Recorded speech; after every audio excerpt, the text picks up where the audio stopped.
O estoicismo se tornou uma muleta de coach. Hoje em dia é um tipo de pensamento filosófico que, na verdade, é uma escola, um campo filosófico que se tornou muleta de coach. É utilizado como referência para formas de viver ou de solucionar problemas ou até mesmo de encarar problemas na sua vida, porque ele é utilizado de forma absolutamente anacrônica, no sentido de que ele fazia muito sentido no momento em que ele foi criado para aquele universo. E uma coisa muito importante é a gente sempre considerar que o pensamento tem sempre uma origem histórica muito específica. Ele surge em um momento como se fosse um produto daquele momento e é sempre impossível que a gente faça qualquer tipo de dissociação entre o pensamento e o momento histórico onde ele surge. Isso não seria diferente para o estoicismo. Ele também aparece em uma condição histórica muito específica em que o pensamento é talvez uma das únicas molas de adaptação às limitações de uma mecânica rígida do universo.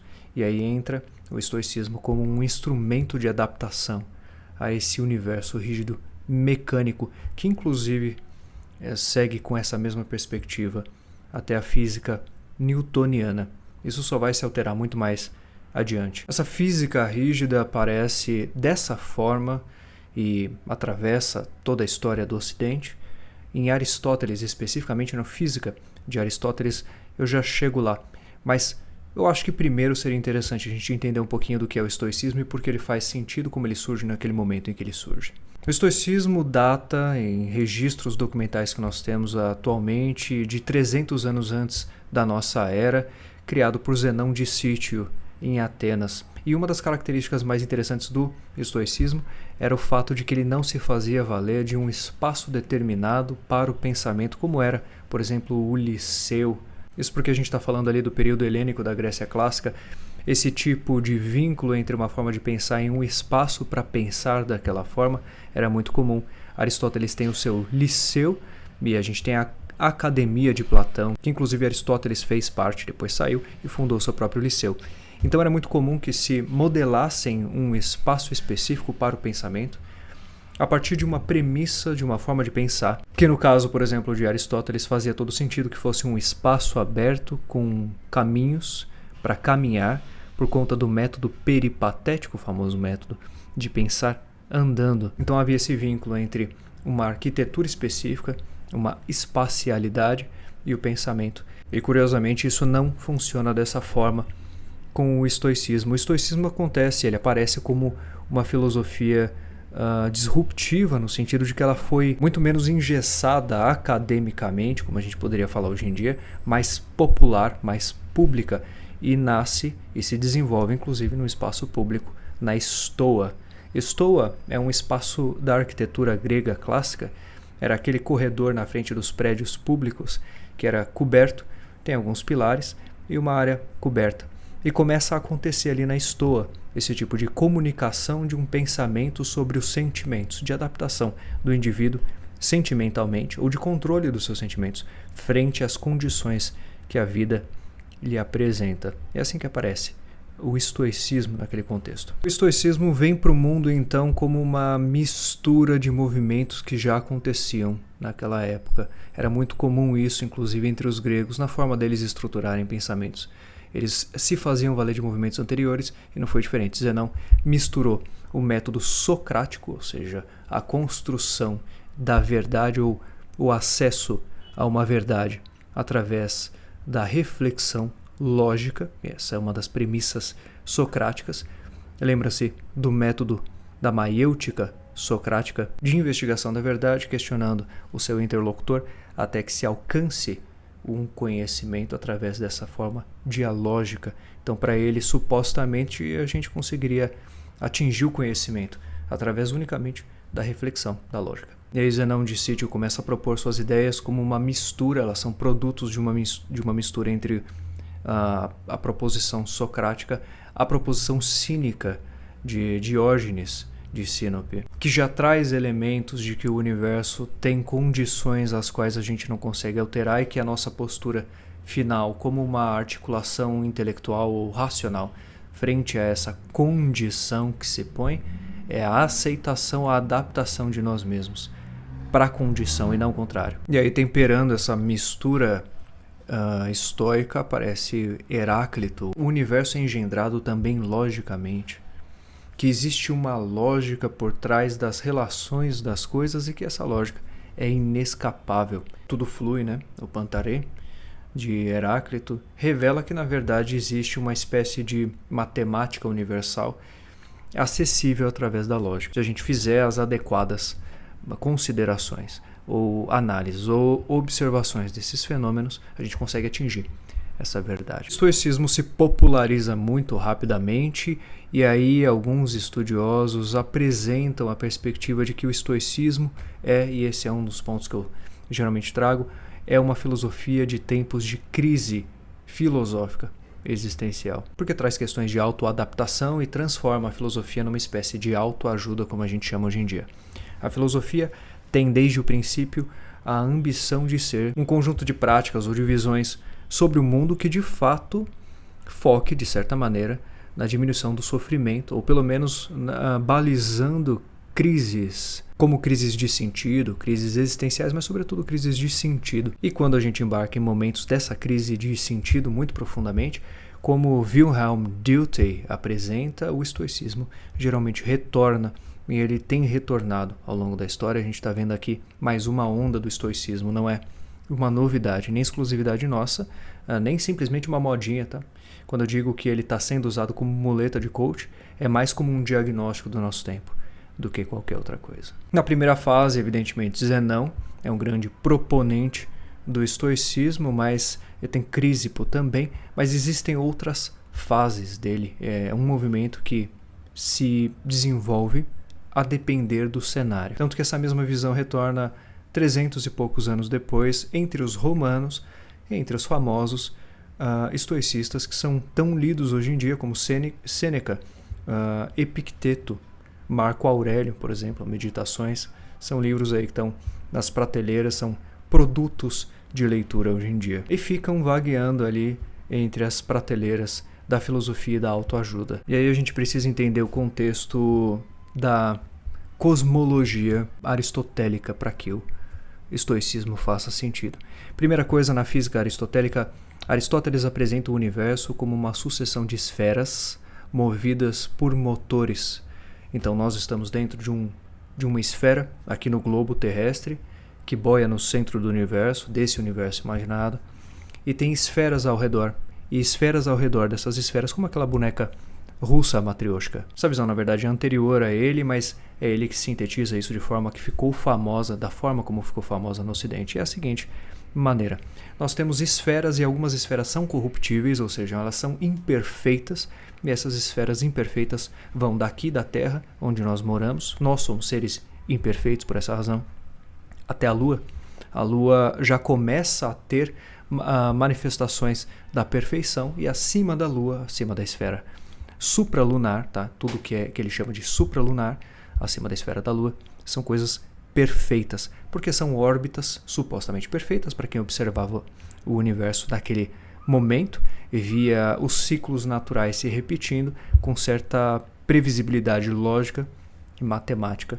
Então se aplicava a razão, supunha-se ser perfeito. Inclusive era um problema para as discussões daquela época o aparecimento de objetos universais em rotas não previstas, como por exemplo cometas e outras coisas que passavam pelo céu noturno e quebravam a ordem. Mas enfim, essa é uma velha discussão. Mas isso significa que ele concebe o universo como uma sucessão de esferas ligadas em outras esferas, todas elas movidas por um motor até a última esfera desse grande sistema mecânico que era um motor imóvel. Esse motor é a única coisa que não deve se mover, ele apenas movimenta as outras coisas e, evidentemente, o motor imóvel é Deus na perspectiva aristotélica, e o cristianismo herda isso, inclusive. Essa visão aristotélica começa ali, mas ela vai permear o pensar sobre a fisicalidade do cosmos por todos os próximos praticamente 2000 anos. Isso se quebra a partir de Copérnico como um dos primeiros grandes baques que esse sistema rígido mecânico sofre, mas na verdade a superação total dessa visão mecânica do universo só acontece com o fim da física newtoniana, ou seja, a gente está falando do começo do século XX, é um absurdo, né, que tenha demorado tanto, mas é verdade. É a física de Einstein que acaba de vez, foi o último prego no caixão da física aristotélica, foi a física de Einstein. A gente está falando ali de 1905, 1915, né, das teorias da relatividade, as duas, a restrita e a geral. Isso porque até Newton ele tinha uma visão completamente mística do universo. Era uma percepção mística e a busca da matesis universalis, como diz Leibniz, a matemática do universo, nos cálculos das coisas. Newton fazia um trabalho religioso, sobretudo, era religioso. E aí a gente chama de científico hoje em dia. Mas o que isso impacta para os estoicos? Para os estoicistas, os propositores do estoicismo, o universo era ainda assim mecânico, como foi para todos, como eu acabei de citar, até Newton. Então era de certa forma inescapável, afinal de contas, como eu posso conceber uma plasticidade na relação das coisas se o universo em si é uma máquina perfeita e ele precisava ser. O universo é visto como uma concepção divina e ainda é assim para muita gente que você perguntar na rua. As pessoas acham que o universo é uma obra pronta, ele é uma obra finalizada. Mas os estoicos trazem uma questão ainda mais interessante.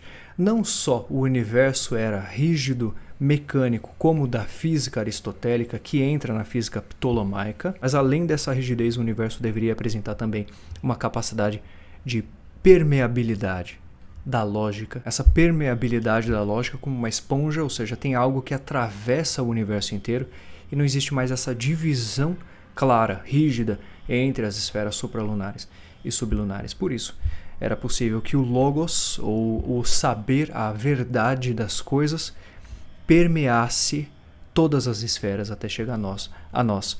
E dessa forma a gente poderia também identificar, pelo menos a pontinha do iceberg, da verdade das coisas, como se fosse um laço transcendental que passasse por nós e que atingisse lá no final também as verdades mais profundas do universo. A isso eles chamam de sopro ou pneuma, como aparece no trabalho de Crisipo. Essa razão cósmica é uma espécie de uma razão, uma lógica que engendra todas as coisas. Você também com certeza já vai notar na raiz do racionalismo ali de Descartes, de Spinoza, de Leibniz. Mesmo Kant, o criticista, traz novamente essa perspectiva e isso aparece em Kepler, isso aparece em Newton, isso aparece em Copérnico. Então é inescapável que essa percepção de que tudo foi engendrado logicamente recorra historicamente. E por isso que, inclusive, algumas pessoas perguntam, mas se é uma visão tão antiga, por que o estoicismo ainda funciona hoje em dia? Como ele consegue ter algum tipo de tração com a nossa forma atual de pensar sobre as coisas, com tudo que a gente sabe? Por quê? Porque o conhecimento popular, ou o conhecimento doxástico, traz ainda hoje justamente essas bases, essas premissas do universo engendrado. Se você conversa com as pessoas na rua, a visão que as pessoas vão dar é essa visão que nós chamamos hoje em dia de uma visão mística do universo, porque essa é a forma de perceber, de se perceber no universo. Você é parte de algo engendrado. Por isso que, tanto lá quanto aqui, o estoicismo acaba funcionando. É por essa ligação lógica da percepção das pessoas sobre como as coisas funcionam. E aí para pensar que frente a esse cenário, qual é a saída que o ser humano tem? E por isso que a filosofia estoica é uma filosofia de crise, de momentos de crise. Qual é a saída que o ser humano tem em um universo mecanicamente engendrado? Eu acho que fica claro quando a gente traduz as visões de Epicteto, ou Epíteto, algumas traduções do nome dele ficam assim, mas eu prefiro Epicteto. Por exemplo, nos seus registros sobre o domínio sobre as emoções. O que incomoda o homem, chega a ele a essa conclusão, não é as coisas que acontecem, mas a forma como ele se relaciona às coisas que acontecem. E a perversidade da visão estoica não é só essa adaptação do sentimento, é o fato de que, como Epicteto registra, a sua tristeza sobre um fato não deriva do fato ser triste, deriva da sua incapacidade de ver e adaptar suas emoções às emoções que seriam corretas para aquela circunstância. Isso vai fazer sentido mais uma vez agora que a gente tem essa visão completa do universo mecânico, porque o logos, a pneuma, que atravessa tudo, tem que engendrar seu sentimento da mesma forma que engendra a lógica do universo. Então não há ato errado no acidente do universo, no devir, ou como as coisas acontecem.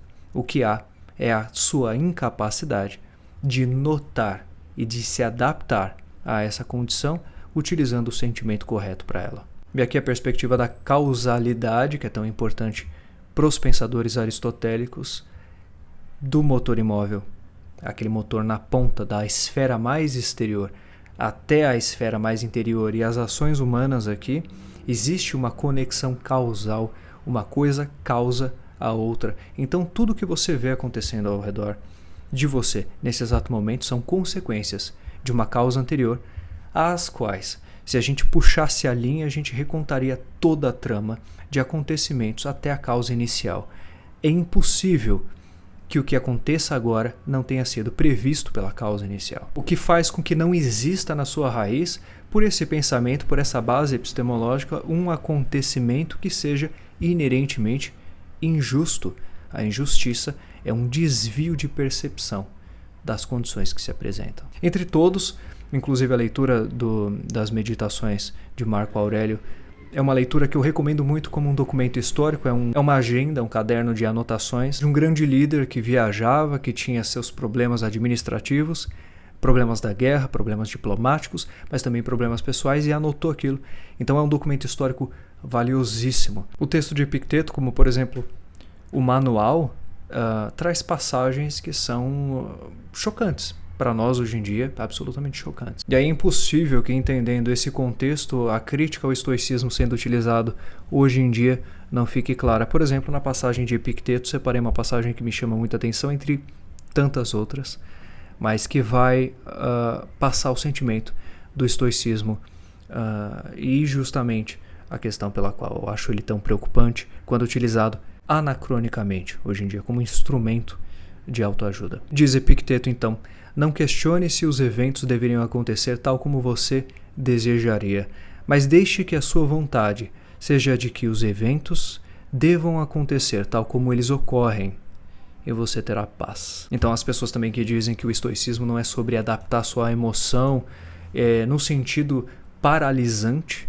num sentido perigoso, as pessoas talvez não tenham se aprofundado muito em Epicteto. É verdade que Sêneca tem algumas proposições diferentes, Marco Aurélio pouco entra nessa seara, a dele é mais de uma adaptação às circunstâncias que se apresentam e em termos de liderança, mas por isso que a leitura de Epicteto é importante, porque ele traz esse contexto, essa condição originária. Outra passagem chocante dele seria, por exemplo: nunca diga de algo, eu o perdi, mas diga, eu o devolvi.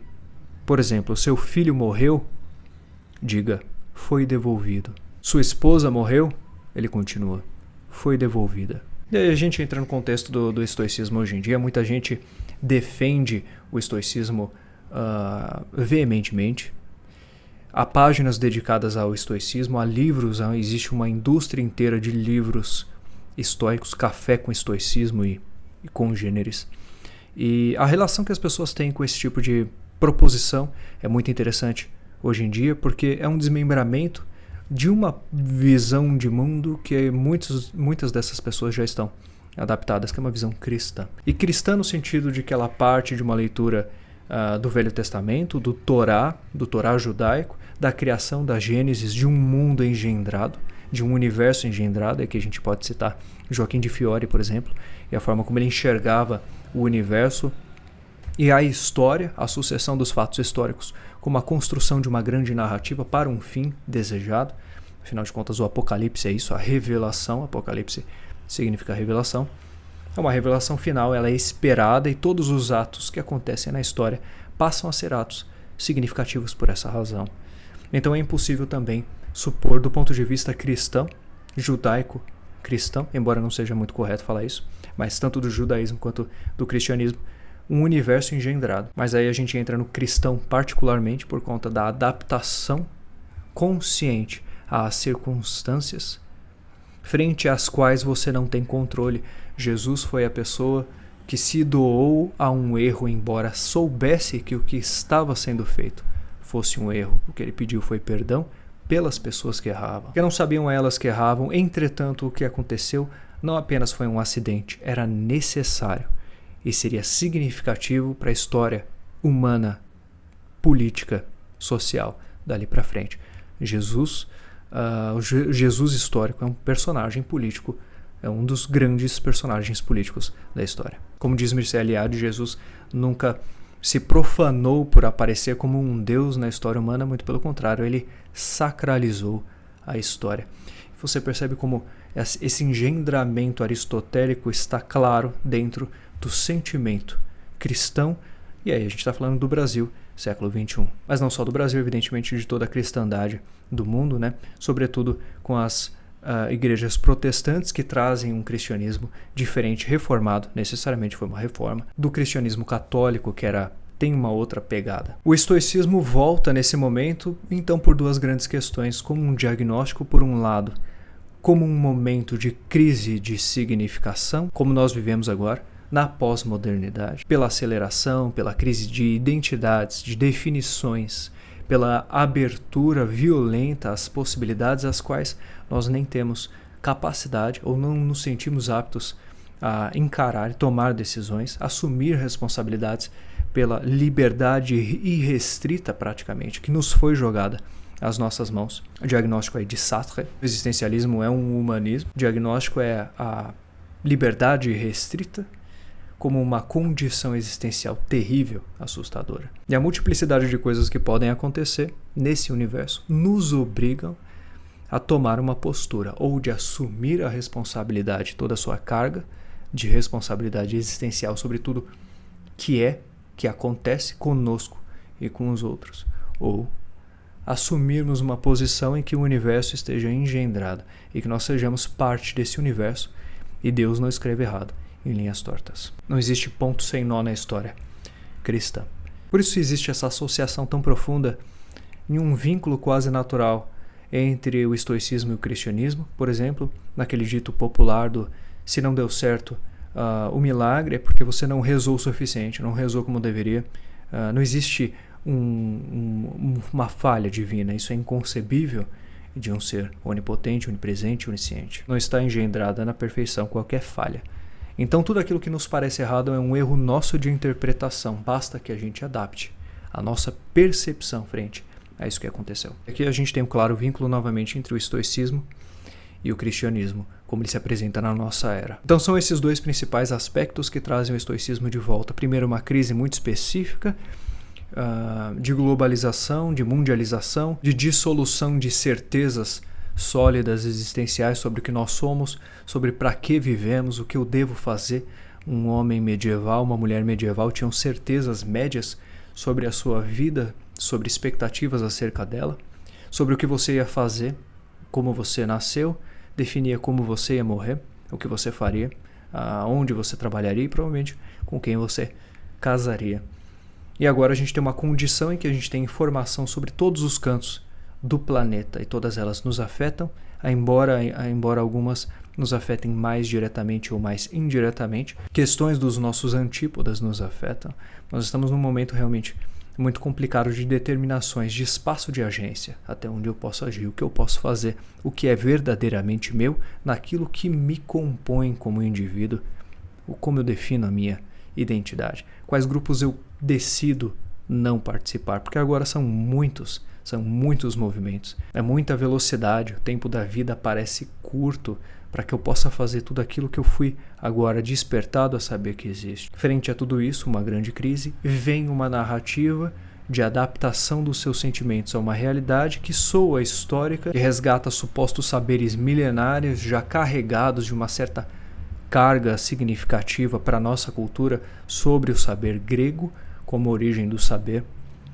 Então aí também o eurocentrismo da origem do saber poderia ser um saber africano, ele não tem a mesma permeabilidade cultural na nossa cultura atual. Soma-se a isso o fato de eu já ter familiaridade com esse discurso cristão da nossa cultura, de adaptabilidade emocional frente às circunstâncias que se apresentam, porque no fim, a justiça será feita. Por mais que agora nos pareça injusto E aí nós vemos esse filão de um mercado anacrônico, em que a filosofia entra como uma extensão de um pensamento religioso reaplicado a uma lógica do século XXI, pseudo-secularizada, mas ainda profundamente familiar para todos nós da cultura cristã. O que é um absurdo, não só porque é anacrônico, é um absurdo porque é perigoso, porque nós não podemos aceitar condições que nos são postas no século XXI, se sabemos muito bem, que muitas delas têm condições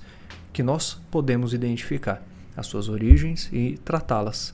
Então, uma postura de identificação das origens dos problemas seria muito mais construtiva, muito mais adequada, talvez até mais aberta à democracia do que o ascetismo, um posicionamento de retração espiritual frente às dificuldades da vida, até porque você mesmo não sabe o quanto você determina aquilo que você de fato é, ou quanto do que você vive foi determinado por escolhas de outras pessoas. Quando você não tem essa medida muito claramente determinada para você, é impossível que você simplesmente se retraia e aceite a condição que lhe foi dada, como uma condição existencial inquestionável de alguma maneira, ou que tem alguma natureza nela, a qual reste a você apenas se adaptar. Fora isso, é evidente que o controle sobre as suas emoções, o conhecimento sobre a variabilidade de emoções que você pode ter e a forma como você lida com essas emoções frente a circunstâncias e cenários é algo tão óbvio como uma necessidade humana já desenvolvida desde cedo nas nossas vidas, que não é uma novidade exclusiva ou qualquer forma de privilégio do pensamento estoico poder dizer que se trate de uma disciplina de gestão da nossa emoção. A gestão da emoção é uma condição humana. Ela é uma condição humana e apresenta-se dessa forma em praticamente todas as disciplinas humanas. A análise circunstancial do cenário e a adaptação da sua emoção frente a esse cenário é uma condição que te é inescapável, na verdade. E que aí, em diversos aspectos, a ética, como a gente já conhece hoje em dia, já como disciplina bem desenvolvida dentro da própria filosofia, poderia ser muito mais útil. Você discutir ética deontológica, se ainda é aplicável hoje em dia, o utilitarista, o consequencialismo, que inclusive é a posição que eu assumo, são questões mais atualizadas de relacionamento com circunstâncias que nos são apresentadas, mas em conflito com uma razão, com uma postura consciente de análise racional dessa circunstância. É aí que o estoicismo não só não tem contexto, por ser anacrônico, mas retorna por um momento de crise cultural da pós-modernidade e, ao mesmo tempo, em âmbito de familiaridade com a cultura cristã, e se apresenta como um grande risco, não só para o indivíduo, mas para uma sociedade inteira que, se seguisse esses preceitos, assumisse posturas de naturalização da injustiça, das violências, dos erros, dos deslocamentos, das secções do mundo atual, sem de fato saber ou se aprofundar ou investigar o que a gente deveria fazer primeiro, a origem desses problemas. Agora, aos que são apaixonados pelo anacronismo, então, porque parece uma corrente, prefira Epicuro. O epicurismo nos ensina a adaptar a realidade ao redor de nós, sem excessos, né? Para atingir a ataraxia, o bem-estar. Não necessariamente adaptar os nossos sentimentos frente à realidade, mas identificar que nossos sentimentos são afetados pela realidade, pelos problemas que aparecem da ordem material do mundo e que uma adequação dessa ordem material pode trazer bem-estar para nós. Isso é uma responsabilização, inclusive, entre eu, como indivíduo existencial, consciente da minha condição e da condição dos outros ao meu redor, porque a manipulação de um problema do mundo físico jamais vai ser individualista do ponto de vista de simplesmente adaptar o que eu sinto, particularmente, sobre as coisas que soam, que talvez nos sejam injustiças. Bom, por hoje é isso. Espero que você tenha gostado. Compartilhe esse vídeo, manda para quem você acha que pode ser interessante e até a próxima.